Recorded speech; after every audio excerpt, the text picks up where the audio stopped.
신앙 생활을 잘 하려면 어떻게 할까요? 저도 마찬가지고 여러분들도 마찬가지로 고민되지 않겠습니까? 잘하려고 하지 못하려고 하는 것은 아니잖아요. 신앙 생활을 잘하기 위해서 이런 몇 가지의 제가 설명을 하렵니다. 하나는 뭐냐면 날마다 정한 시간에 기도하는 겁니다. 정해진 시간이 있고 그 정해진 시간 속에 기도의 삶을 가지라. 근데 이 말은 꼭 기도로만 모든 게 이렇게 방향을 잡는 게 아니라 경건의 삶이 살아 있어야 된다는 거죠. 매일매일 하나님과의 경건의 삶, 경건의 시간들이 있을 때에 우리의 신앙이 잘 되어지고 그리고 신앙생활을 잘한다고 표현할 수가 있습니다. 두 번째로는요, 교회 생활을 잘해야 됩니다. 교회 생활.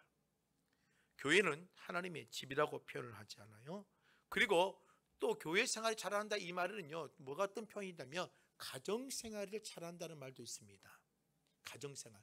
자, 여러분들 예수 믿는 사람들이 있는 가정은 단순히 가정이 아니라 뭐예요? 교회이죠. 교회. 하나님의 작은 천국 같은 교회지요. 여러분들의 가정생활을 잘하는 것이 매우 중요합니다. 교회 생활을 잘한다는 말은요, 여러분들의 이 신앙 공동체의 교회와 가정신앙 공동체인 가정의 교회를요, 여러분들이 아름답게 이뤄간다는 것. 가정생활과 교회생활을 아름답게 만들어가는 것, 이게 신앙생활에 참 유익하게 만드는 모습 중에 하나이죠. 또 세 번째로요, 제가 목사이기 때문에 참 이 말을 하기가 참 불편할 때도 있어요. 그런데 해야 될 것 같아요. 목회자를 사랑하고 존경하십시오. 한 박자 반 늦게 나오시네요. 목회자를 사랑하고, 아니 저를 개인적으로 사랑하는 그런 말이 아니라 목회자는 하나님의 말씀을 대언하고 말씀을 가르치는 자에게요. 오늘 저와 여러분들이 목회자를 사랑하십시오. 존경하십시오. 나를 경외하라는 말은 아니에요. 신앙의 대상은 아닙니다. 그러나 목사와의 관계를 아름답게 이끌어 가십시오. 그럴 때에 여러분의 말씀이 들리고 여러분 말씀이 뿌려져서 말씀의 은혜를 나눌 수가 있습니다. 그러나 목회자를 담이 생기기 시작하는 순간부터는 어떻게 되어집니까? 영적인 은혜를 상당히 곤욕스럽게 이끌어 갈 수밖에 없습니다. 마음이라는 것이, 사람의 마음이라는 것이 참 무섭거든요. 그래서 여러분들 목회자를 사랑하고 존경할 수 있는 마음을 가질 때에 우리의 신앙이 잘 되어지는 겁니다. 자, 어떻게 보면 지금 마지막 이 부분이 매우 중요하기도 해요. 뭐냐면 하나님의 말씀을 잘 들어야 합니다. 일반적인 이야기 5가지죠. 이 일반적인 이 5가지가 우리의 신앙생활에 매우 신앙생활 잘 할 수 있도록 하는 거예요. 그 중에서도 마지막 5번째, 하나님의 말씀을 잘 들어야 되는 겁니다. 성경은요, 하나님의 말씀을 다양하게 우리에게 말씀합니다. 그리고 성경은요, 성부 하나님만 우리에게 말씀하는 거냐? 그렇지는 않아요.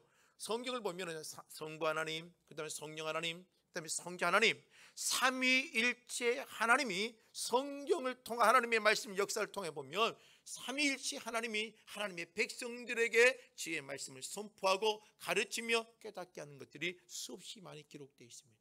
그래서 정확한 표현은 삼위 하나님이 우리에게 끊임없이 말씀해 주고 있다는 거고, 이 하나님의 말씀을 들을 때 우리의 신앙들이 성장해 갈 수 있고 성숙되어져 갈 수 있다는 것입니다. 오늘 히브리서 1장 1절에 말하잖아요. 옛적의 선지자를 통하여 여러 부분과 여러 모양으로 우리 조상들에게 말씀하신 하나님이, 이 하나님이 말하는 것도요, 삼위일체 하나님을 말하는 것입니다. 또 여러 모양으로 우리에게 말씀하셨다고 되어 있습니다. 자, 하나님도 어떤 모양으로, 여러 모양이 어떤 모양으로 우리에게 말씀하셨을까요? 우선 우리는 성경을 통하여 말씀하십니다. 그래서 성경을 읽고 쓰고 묵상하고, 읽고 쓰고 묵상하고 암송하고, 하나님의 말씀이 성경을 통하여 하나님의 음성을 듣기 위하여서 우리가 끊임없이 반복적으로 하는 것들이 있잖아요. 그리고 두 번째는요, 성령 하나님의 환경과 상황 속에서 하나님의 말씀을 깨닫게 하시며 우리를 하나님의 은혜를 부여주시며 상황 속에 하나님의 은혜를 사모하며 하나님의 은혜를 깨닫게 하느냐, 성령께서 하나님의 은혜의 상황 속에 우리를 깨닫게 하신 하나님의 말씀의 부분들이 더 존재합니다. 그리고 이제 우리가 쉽게 접하고 하나님의 음성을 들을 수 있는, 쉽게 접할 수 있는 기회인데 그것은 하나님의 예배입니다. 우리는 예배를 매우 중요하고요. 이 예배를 여러분들 우리의 삶의 성도들의 삶에 매우 귀한 신앙의 어떻게 보면 중심과 같은 역할이죠. 그래서 이 예배에 대한 강제성에서 목회자들이 예배를 지켜내야 됩니다. 예배를 사모해야 됩니다. 예배를 우리가 목숨처럼 지켜내야 돼요. 왜요? 이 예배를 통하여서 형식과 어떠한 의례가 의식들이 중요한 게 아니라 이 예배를 통하여 하나님의 강단을 통해 쏟아지는 하나님의 말씀이 있기 때문입니다. 이 말씀 선포를 통해 하나님의 만나고 주의 음성을 듣고 주님께서 나에게 하신 것들을 내 안에 내주하신 성령을 통하여서 우리의 심령에 깨닫게 하신다는 거죠. 그리고 자연을 통해서 하나님이 깨닫게 하십니다. 자연을 통해서 하나님의 은혜를 보여준다는 거죠. 그런데 이 자연을 통해서 하나님의 은혜와 권세와 권위, 하나님의 그 위대함을 우리가 봐야 되는데 타락한 이후로 그 하나님의 놀라운 것들을 우리가 잘 깨닫지 못하게 되어 있다는 것이 안타까운 거죠. 이처럼 하나님은 우리에게 다양하게 말씀하십니다. 그런데 주님께서 우리가 말씀하는 걸로 끝나느냐? 그렇진 않아요. 하나님의 말씀이 우리에게 그 말씀과 하나님의 음성과 하나님의 가르침이 우리의 삶에 뭘 주느냐? 하나님이 복이 되게끔 만들어 가신다는 겁니다. 우리가 성경에서 뭐나 복을 강조하면은요, 성공주의 신앙, 어떤 번영 신앙, 이런 어떤 신앙으로 흘러갈 수 있지만, 그래도 성경은 우리에게 끊임없이 뭘 말해주느냐? 하나님의 은혜와 복을 강조하고 있습니다. 성경을 보세요. 하나님의 말씀대로 살았던 하나님의 사람들, 하나님의 은혜를 받고 복을 받고 하나님께서 풍요로움을 누리고 그게 하나님의 뜻을 이룰 수 있는 하나님의 거대한 하나님의 은혜를 누리는 것들이 성경에 기록되어 있습니다. 우리가 너무 복에 대해서 치우치고 복만 추구하며 번영신앙과 잘못된 기복신앙으로 흘러갈 수 있지만, 그러나 이 복의 은혜는 우리가 성경엔 하나님이 하나님의 자녀들에게 부여해 주신 귀한 축복의 모습이기도 합니다. 그래서 이런데 성경의 복은 뭐냐? 영혼의 복을 받습니다. 평강의 복을 받습니다. 건강의 복을 받고요. 가정의 은혜를 누리고요. 재정의 복을 받고요. 형통의 복을 받고요. 하나도 나라와 국가적인 은혜와 복을 누리고요. 또 우리가 누릴 수 있는 천국의 복을 누리는 겁니다. 이런 모든 복을 합치면 뭐냐면 인간의 전인격적 모든 삶의 형태 속에 하나님께서 우리의 삶을 은혜를 주시고 이끌어 가신다는 겁니다. 이게 바로 하나님의 주신 복이지요. 그런데 이러한 복을 누리려면 우리가 항상 앞에서 말했던 것처럼 하나님의 말씀을 들어야 됩니다. 하나님의 말씀을 품어야 되고 하나님의 말씀을 가슴에 깨달아야 되고 내 안에 계신 성령 하나님께서 그 깨닫게 하신 은혜를 우리가 누리고 우리가 변화되어지고 우리의 삶에 도전하며 나가야 되는 거죠. 그 중심에 뭐가 있느냐? 하나님의 말씀이 있습니다. 그래서 오늘 본문의 말씀처럼 듣는 자가, 죽어 있어도 듣는 자가 살아날 수 있는 은혜와 역사들이 임하는 것입니다. 그런데 하나님의 이 말씀이 과연 왜 우리에게 은혜를 줄 수밖에 없고 하나님의 복을 누릴 수밖에 없게 하느냐? 이 말씀은 하나님과의 연결고리를 어때요? 이어줄 수 있는 게 바로 하나님의 말씀이기 때문입니다. 하나님의 말씀은요, 하나님과의 우리의 관계를 연결시키고 하나님과 접촉하게 만들고 하나님과 연결 통해 하나님의 은혜를 누리게 하여 우리가 하나님의 자녀로 살 수 있게끔 하는 게 주의 말씀의 은혜라는 것입니다. 자, 저도요, 아침에 나올 때 저는 향기 나는 걸 매우 좋아하지는 않아요. 그래서 저는 로션도 니베아 로션, 냄새 안 나는 게 있잖아요. 그런 니베아 로션이나 이런 걸 바릅니다. 독한 남자 스킨 이런 것은 잘 바르지는 않아요. 왜냐하면 그 냄새 자체를 별로 좋아하지 않기 때문에. 그래서 냄새, 목욕탕 가서 보면 남자를 보십시오. 다 스킨 발라가지고 팍팍팍 온몸에 다 바릅니다. 냄새가 너무 독한데 다 머리부터 발끝까지 그 스킨 로션 다 발라요. 나올 때 아주 그냥 냄새가 저는 그렇게 별로 안 좋아하거든요. 근데 향기 이야기를 좀 할게요. 향수 이야기를요. 사람들은 어디 나갈 때 보면 향수를 막 뿌립니다. 그러면 그 뿌리는 순간에 몸에서 뭐가 나오는 거죠? 그 향기가 내가 누굴 만나는 사람들에게 기분 좋게 하고 다른 사람들에게 좋은 향기를 품어서 좋은 이미지를 갖게 하는 거죠. 말씀도 마찬가지입니다. 말씀도 하나님의 말씀을 접촉하면은요, 하나님의 향기가 나오고 하나님의 그 향기가 세상 가운데 흘러 들어갈 수 있게끔 하는 게 오늘 뭐예요? 향기입니다. 향수입니다. 오늘 이 말씀이 그 향수의 역할 같은 겁니다. 오늘 이 향수가 우리에게 파고 들어오면 하나님의 말씀의 향기는 두 가지로 나옵니다. 뭐냐면 하나님의 향수는요, 생명과 그리고 능력이라는 것입니다. 하나님의 말씀은 우리에게 나오는 향수가 뭐냐면 그 하나님의 뭐예요? 생명의 은혜가 쏟아져 흘러가고 하나는 하나님의 권세와 능력, 믿음의 역사를 만들 수 있는 은혜의 모습을 갖게 하는 거예요. 이 그리스도의 말씀이라는 것이 우리의 삶을 얼마나 역동성 있게 만들어내는지를 모릅니다. 오늘 요한복음 5장 22절 말씀 말합니다. 진실로 진실로 너에게 이르노니 죽은 자들이 하나님의 아들의 음성을 들을 때가 온다니 이때라. 듣는 자가 뭐하리라? 살아나리라. 하나님의 말씀에는 생명이 있고 힘이 있고 소망이 존재하는 것입니다. 여러분들 성경 보십시오. 여러분 나사로를 어땠습니까? 죽은 지 나흘 만에 주님께서 무덤 문에 와서 슬피 울면서 그 나사로를 불러냅니다. 나사로야 일어나 나오라 할 때에 나사로가 죽은 나사로가 일어나 걸어서 나오는 사건이 기록되어 있습니다. 해당 장의 야이로 딸을 보십시오. 그 야이로의 딸을 바라보시면서 예수님 말합니다. 달리다 하며 그 여인을 이렇게 세우는 놀라운 역사가 있습니다. 나인성 가부의 장례 행렬을 바라보며 슬퍼하는 그 여인의 모습을 보며 그 청년을 살려냅니다. 청년아 내가 내게 말하노니 일어나라 할 때에 그 청년이 일어나는 사건이 벌어졌습니다. 오늘 우리에게 필요한 것은 뭐예요? 왜 하나님의 말씀이 중요하느냐? 그 하나님의 말씀은 우리 죽어가는 영혼과 우리의 생명수의 은혜를 흘러 넘쳐내게 만드는 게 주의 말씀입니다. 성경의 66권의 말씀이 그게 뭐 능력이 있을까요?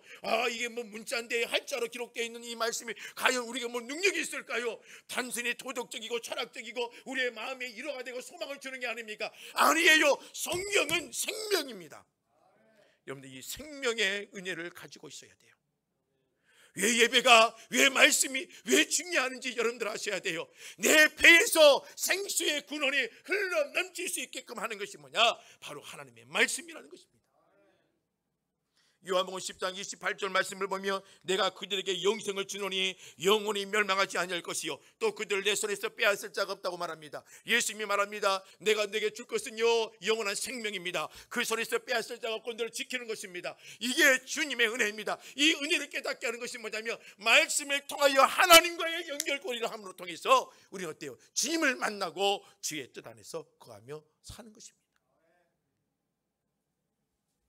요한복음 5장 39절도 말합니다. 너희가 성경에서 영생을 얻는 줄 생각하고 성경을 연구하거니와 성경에서 뭘 얻는다고요? 영생을 얻는다고 되어 있습니다. 요한복음 20장 31절 말씀에 보면은요 내가 이것을 기록하면 너희로 예수께서 하나님의 아들 그리스도이심을 믿게 하려 하며 또 너희로 믿고 그 이름을 힘입어 생명을 얻게 한다고 되어 있습니다. 여러분들 성경이 왜 기록했을까요? 두 가지 목적이 있어요. 하나는 뭐냐면 예수가 하나님의 아들이요 그리스도임을 믿게 하는 것이요 또 하나는 뭐예요? 그에게 생명의 은혜를 얻게 하는 것이라고 되어 있습니다. 여러분들 성경은요 예수가 하나님의 아들이에요. 그리고 예수가 누구예요? 그리스도임을 믿게 하는 거예요. 그리스도는 뭐예요? 그리스도는 기름 부음 받은 자의 종 아닙니까? 여러분들 구약 성경에 기름 부음 받은 직분이 뭐였어요? 왕의 직분이요, 선지자의 직분이요, 제사장의 직분이에요. 오늘 예수가 우리의 누구예요? 왕이에요. 우리의 누구예요? 선지자예요. 우리의 제사장이에요. 하나님의 말씀을 가리키고 주의 은혜 안에 거하게 만드는 선지자의 역할이에요. 하나님은 우리의 제사장의 역할을 해요. 우리의 죄 문제를 깨끗이 씻겨주시고 하나님과의 연결고리를 만들어주시고 하나님의 자녀로서의 길을 열어가게 하는 게 그리스도예요. 오늘 이 그리스도의 은혜를 알게 하는 게 뭐냐? 성경이에요. 성경이에요. 그리고 그 그리스도로 말미암아 우리가 생명을 소유하고 생명을 품고 갈 수 있고 내 안에 생명수가 쏟아져 흘러갈 수 있는 그 은혜를 만끽하게 하는 것이 바로 이 말씀의 은혜라는 것입니다.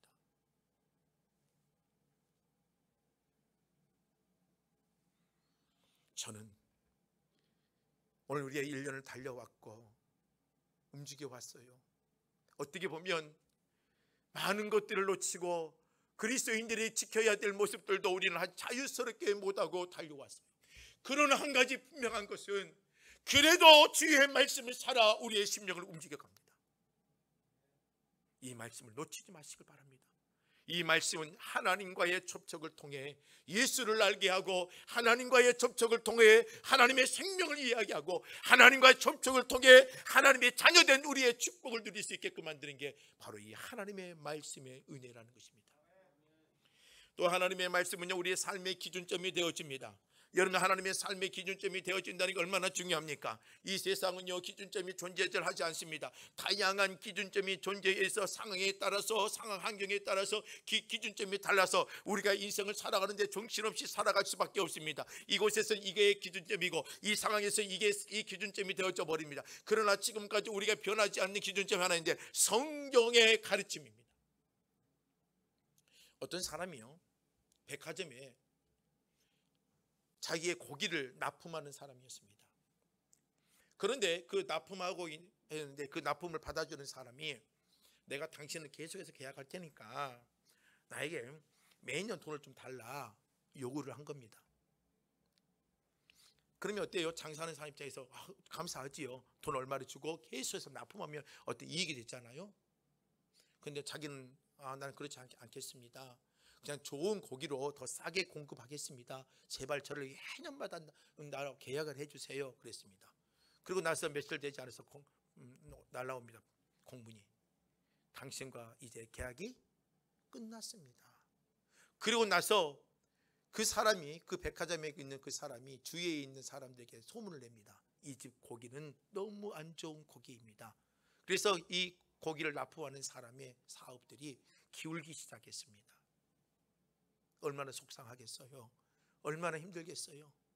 그런데 그 사장님이 마음속에 기도하는 가운데 예수 믿는 사람이라는 것이 어떻게 보냐면 이런 어려울 때에 기도한다는 것이 재산인 거예요. 기도했더니 그 마음에 하나님의 말씀에서 은혜가 생각이 나기 시작한 겁니다. 마태복음 6장 33절 말씀이 그의 가슴 속에 물밀듯이 일어나는 거예요. 그런즉 너희는 먼저 그의 나라와 그의 의를 구하라. 그리하면 이 모든 것을 뭐하리라? 더하여 주시리라. 이 말씀이 갑자기 가슴 속에서 아멘이 되어지고 그 말씀 믿게 되어지는 겁니다. 아니요, 그 말씀 품게 되어지는 거죠. 그래서 그 말씀을 붙잡고 기도하고 나가며 또 그 마음에 어떤 마음이 생겼냐면 우리 가게 문 앞에다 이 말씀을 크게 붙여놔야 되겠다. 그래서 먼저 그의 나라와 그의 의를 구하라. 그리하면 이 모든 것을 너에게 더하시리라. 가게 문 앞에 크게 붙여놓고 다시 자신의 일터에서 열심히 일하기 시작합니다. 주문이 오지 않아요. 어떤 사람은요, 그 사람을 보고 미친 사람 표현하고 이해하지 못했어요. 그런데 어느 순간부터 신기한 일이 벌어졌어요. 그 말씀을 믿고 나가는 성실함으로 통하여 점점점 사람들이 다시 돌아오기 시작합니다. 아무것도 아닌데요. 오늘 그리스도인들 힘들고 어려울 때에 가장 중요한 것은 믿음의 푯대가 어떻게 내 삶에 뿌리가 내려 있느냐에 따라서 내 삶이 흔들리지 않고 전진할 수 있는 힘을 가질 수가 있는 겁니다. 초대교회 성도들 보십시오. 얼마나 많은 핍박들이 있었습니까? 바울이 1차, 2차, 3차 전쟁을 갔다 와서 예루살렘에 올라왔는데 그 바울을 환대하는 것이 아니라 도리어 핍박하고 바울을 죽이려고 합니다. 그런데 바울이 지킬 수 있었던 것은 뭐냐? 흔들리지 않았던 것은 뭐냐? 바로 주의 말씀의 푯대입니다.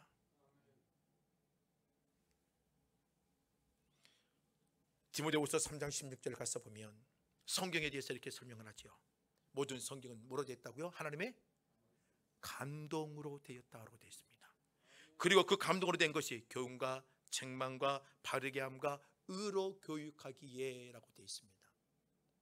하나님의 말씀은요, 우리를 바른 기준점으로 만들어 놓고 우리를 책망할 때 책망을 합니다. 우리를 가르칠 때 가르치십니다. 그리고 하나님께서 우리를 바르게 하고 유익하게 우리의 삶을 가집니다. 그런데 지금은 어떻게 합니까? 하나님의 성도들이요, 책망을 받으려고 하지 않아요. 하나님의 가르침을 받으려고 하지 않아요. 왜요? 불편하기 때문에요. 지금까지 살아온 게 너무나 편하기 때문에 가르침을 받으려고 하지 않아요. 여러분들, 주님께서는 우리에게 수없이 말합니다. 경건의 삶을 갖기로 원하고 믿음의 삶을 갖기로 원하고 하나님의 경건한 자의 삶을 인격을 소유하기로 원하고 끊임없이 우리가 되지 않냐면 책망을 하고 가르치는 데에 그걸 거부해 버립니다.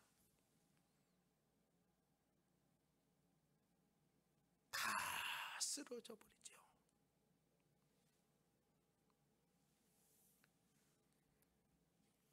동성애는 불법이죠. 합법이 아니죠. 죄지요. 그러나 아무리 외쳐도 듣지 않아요.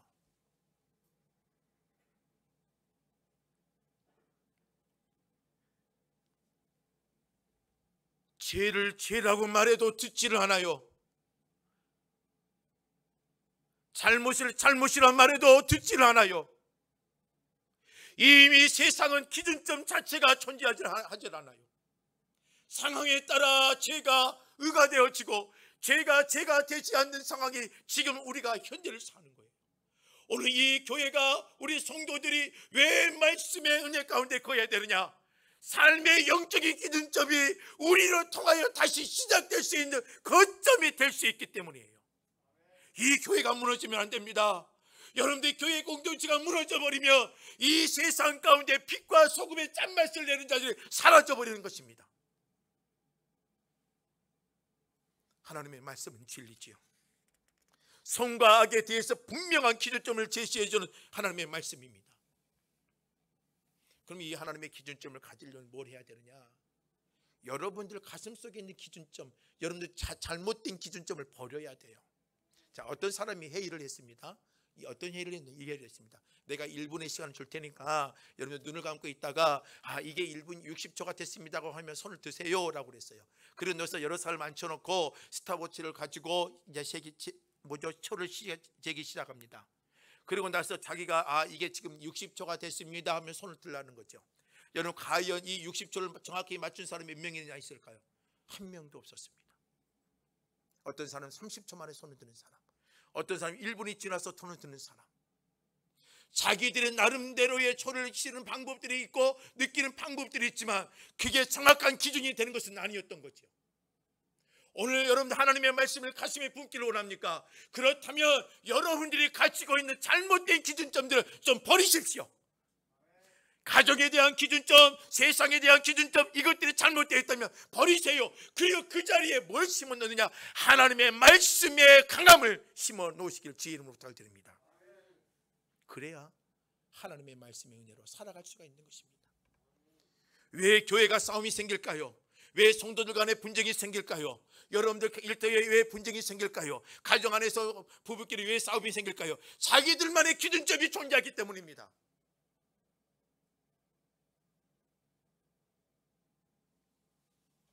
그것 때문에 싸우는 겁니다. 오늘 저와 여러분들의 모습 속에 하나님의 말씀을 통하여 성경에 원하는 기준점의 삶을 회복하는 자들이 되시기를 주의 이름으로 부탁드립니다. 또 하나님의 말씀은요, 우리에게 하나님의 은혜와 복을 주기 위해서 어떠한 모습을 갖기를 원하냐면 하나님의 뜻과 방식을 살기를 원합니다.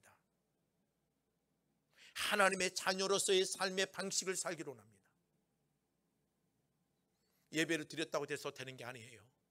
당연히 예배 드려야지요. 그러나 더 중요한 게 뭐예요? 그 예배자들이 해야 될 삶의 세상의 방식들이 존재하는 겁니다. 제가 만약에 오늘 강단에 왔는데 청바지 입고 티셔츠 입고 설교한다 생각해 보십시오. 머리카락 노랗게 물들고 와서 그럼 뭐 하겠습니까? 우리 목사님 여기서 역시 신세대 목사님이야, 젊은 목사님이기 때문에 뭔가 달라, 그렇게 말하는 사람은 여러분 내 앞에서 그렇게 말하는 사람도 있겠지요. 그러나 속으로 뭐예요? 이상하다라고 표현할 겁니다. 이상하다.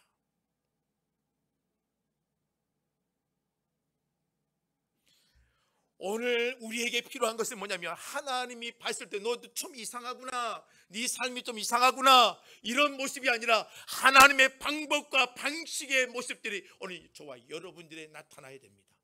여러분들 모세가 죽고 난 다음에 여호수아가 이스라엘 이끌어가는 리더가 되어지죠. 여호수아서 1장 8절과 9절 말씀에 보면은요, 여호수아에게 하나님이 말합니다. 오직 강하고 극히 담대하여 나의 종 모세가 내게 명령한 그 율법을 다 지켜 행하고 우로나 좌로나 치우치지 말고 그리하면 어디로 가든지 형통하리라. 이 율법책을 내 입에서 떠나지 말게 하라. 지하로 그것을 묵상하라. 그 안에서 기록된 대로 다 지켜 행하라. 그리하면 내 길이 평탄하게 될 것이다. 네가 형통하리라.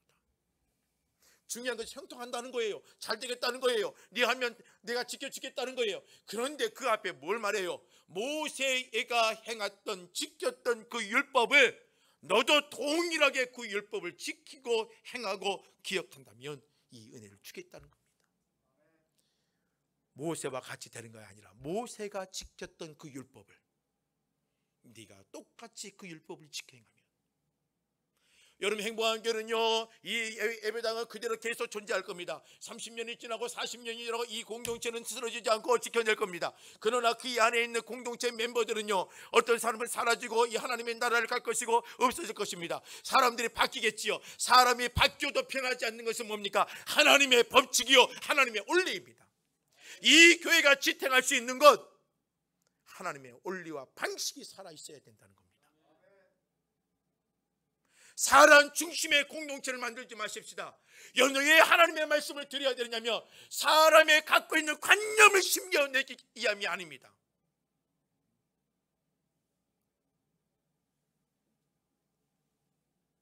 이 조직은 인간의 조직이 아닙니다. 인간의 사업이 아닙니다. 하나님의 교회입니다. 하나님의 방식이 살아있어야 되고 하나님의 원리가 살아있어야 돼요. 그걸 어디에서 찾아요? 말씀에서 찾습니다. 사회의 원리가 아니라 말씀의 원리에서 찾아내야 되는 겁니다.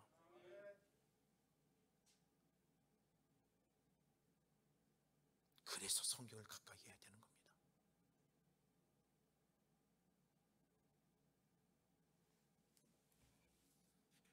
엔진이 돌아가려면 그 연료를 넣어야 되겠죠. 우리 봉고차가 엔진은 경유를 넣죠. 야, 경유보다 휘발유가 좋으니까 휘발유 좀 넣자. 그러면 이 차는 어떻게 될까요? 새 차 사야 됩니다. 혹시 우리 교회 새 차 사기 원한다면요, 우리 차에 휘발유 좀 넣어주세요.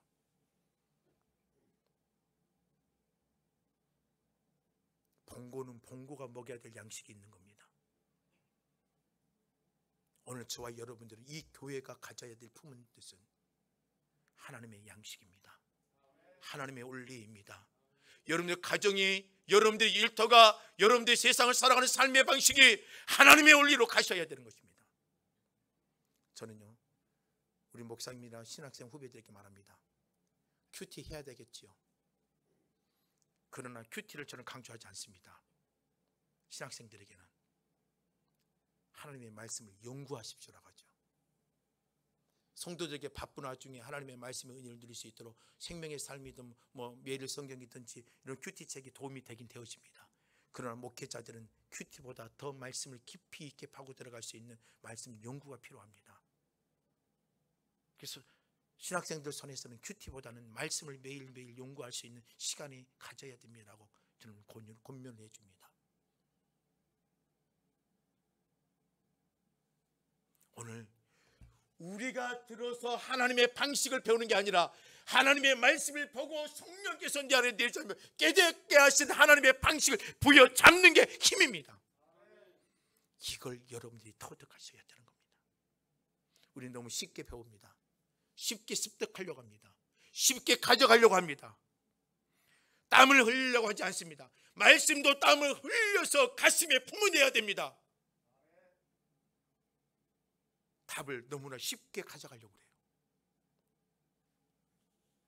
디모데후서 3장 17절 말씀에 보면 모든 성경 하나님의 감동으로 됐다고 그랬죠. 하나님의 감동으로 된 것으로 교훈과 책망과 바르게 함과 의로 교육에 유익하다고 그랬죠. 그리고 나서 17절에 뭐라고 됐냐? 이 성경이 이렇게 함으로 인해서 만들어내는 게 뭐냐? 하나님의 사람으로 온전케 되어지게 한다는 겁니다. 하나님의 성경이요, 책망할 때는 책망하고요, 가르치는 가르치고, 바르게 가르치고, 또 유익하게 만들어내면서 이걸 뭐하게 하기 위해서요? 하나님의 사람으로 온전케 되어지게 만들기 위해서 하는 거예요. 그래서 성경을 봐야 되고 성경을 읽어야 되고 예배를 통하여 하나님의 음성을 듣고 내 안에 계신 성령의 내주를 통하여 하나님의 말씀을 깨달아야 돼요. 우리 남자 집사님들, 장로님들 집에 가시면 고무장갑 끼시죠? 끼시죠? 끼워야 됩니다. 에헴 하면 안 돼요. 그것은 성경적인 사람이 아닙니다. 여러분들 남자들도 가셔서 고무장갑 끼고 뭘 해야 돼요? 설거지만 하면 안 돼요. 장년이 다 해야 돼요. 할 것은 다 하셔야 돼요. 아, 그래요? 여러분 고무장갑 여러분 기억나시죠? 고무장갑 뭐예요? 흔들면 이리저리 흔들어요. 그런데 그 고무장갑에 뭐가 들어가면 딱 빤빠시 힘이 들어가죠? 내 손이 들어가면 되죠. 저는 어떤 고무장갑을 끼워도 수술장갑 끼듯이 돼야 돼요. 이 고무장갑이 좀 컸으면 좋겠어요. 없는 그 고무장갑 어때요? 힘이 없도 방향을 가질 수 없는 그 고무장갑이 힘이 들어가기 시작하고 내가 원하는 대로 그게 뭐예요? 고무장갑 움직이기 시작하면서 더러운 물건이든 뭘 하든지 깨끗이 쳐내고 만지고 다 할 수 있어요. 뭐가 들어가면은요? 손이 들어가면. 여러분들 우리의 삶에 하나님의 말씀이 들어가면 여러분들이 어디에 가든지 힘이 없었던 우리가 하나님의 말씀이 들어가며 방향을 잡고 여러분들 어떤 일이든지 감당할 수 있는 놀라운 힘으로 바뀌어내는 것입니다.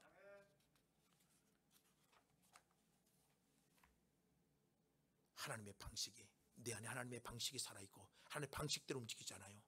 그 안에는 역사가 나타나기 시작한다는 겁니다. 말씀을 정리합니다. 저는 여러분들이 하나님의 은혜 안에 살기를 원합니다. 아니요, 주의 말씀을 들어서 생명을 소유하는 자가 되기를 원합니다.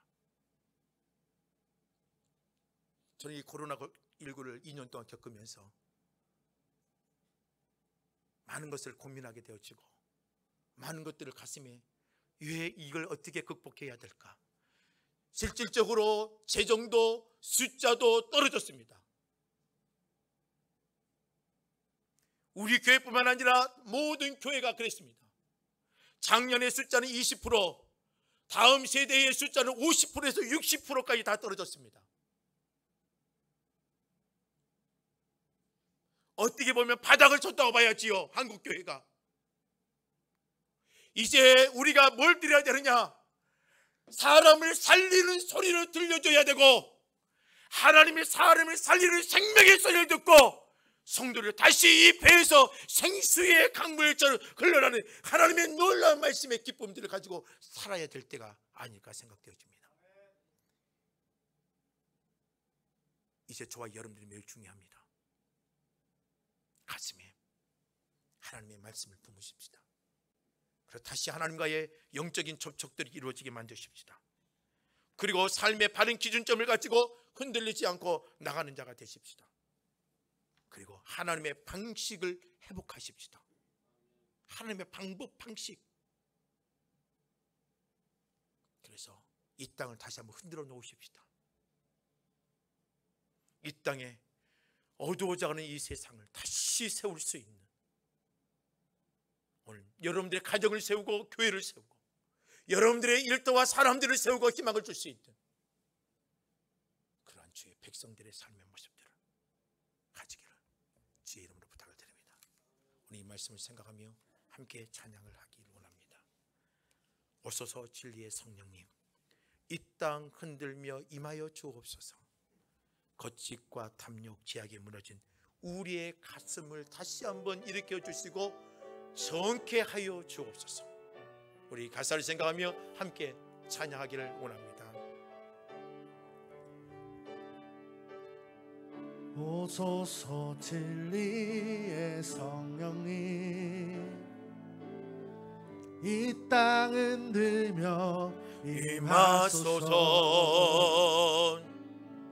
거짓과 탐욕, 죄악에 무너진 우리 가슴 정케 하소서. 오소서 은혜의 성령님, 하늘 가르고 임하소서. 거룩한 불꽃 하늘로서 임하사 타오르게 하소서. 주 영광 위에 부흥의 불길 타오르게 하소서. 진리의 말씀 이 땅 새롭게 하소서. 은혜의 강물 흐르게 하소서. 성령의 바람 이 땅 가득 불어와 흰 옷 입은 주의 순결한 백성, 주의 영광 위에 이제 일어나. 아버지 하나님, 하나님, 열방을 아버지 치유하며 하나님, 행진하는 영광의 그 날을 주소서. 저는 여러분들이 이 가사처럼 흰옷 입은 주의 순결한 백성이 되기를 원합니다. 이제 주의 영광을 이제 이 땅에 발할 수 있는 자들이 되기를 원하고, 그리고 거짓과 탐욕에 우리가 무너져 버렸다면 다시 한번 우리의 심령들을 세우고 우리가 전진하기를 원합니다. 지혜 진리의 말씀이 이 땅이 새로워져야 부흥의 물결이 다가오고요, 하나님의 말씀이 다시 한번 회복되어져야 교회가 세워지고 가정들이 세워지는 겁니다. 단순한 열정이 아닙니다. 말씀에 대한 회복이 이루어져야 되는 것입니다. 이 말씀의 회복이 오늘 저와 여러분들 심령 가운데에 회복될 수 있도록 함께 해달라고 이 시간에 조그마한 목소리와 함께 기도하기를 원합니다. 기도하겠습니다. 하나님 아버지, 하나님 아버지, 주님 도와주옵소서. 하나님 아버지여, 거짓과 탐욕 죄악에 무너진 우리의 심령들이 다시 한번 일어서게 하여 주시고, 거룩한 불꽃이 하나님의 이 땅에 임해서 하나님의 역사를 만들어내는 것처럼 다시 한번 이 땅에 하나님 새로운 물결을 만들어내는 주의 백성들이 되게 하여 주옵소서.